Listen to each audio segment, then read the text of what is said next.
So the other day, my wife and I decided to go look at the cornfield next to our house just for shits and grins. We'd heard a lot about the drought and how it was affecting our corn crop. This day, I just so happened to have my camera on me. I found that 90% of the plants were covered in a black mold. Most of them were half the size they needed to be. Some corn did do pretty well right next to the creek. I would assume they had access to some kind of water.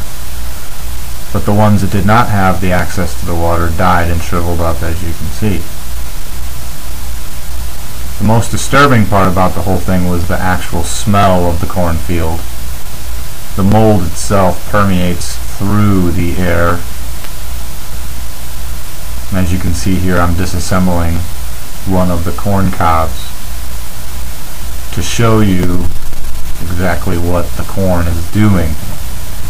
Now, the mold pictures you saw in the very beginning were the ones that were most concerning, but with this corn cob you can see that it halted its reproduction as well. Now, the mold that I had found, and you'll see in the pictures in a second, was a strange dusty mold. The mold occurs at the base of the stalk or infectious inside the kernel. So you can see a black powder. Odd white holes with mold. And this is when I accidentally touched it. Gross.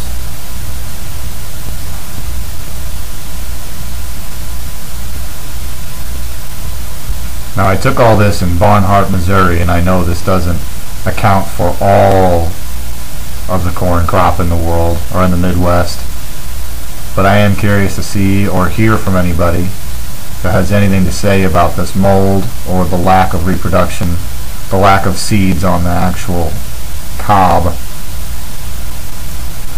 But if you could subscribe, leave a comment. I'm very interested in why my corn is doing this and what that means for the cattle and all the other animals that we have to feed with it. And this is Don from Mechanarchist signing out.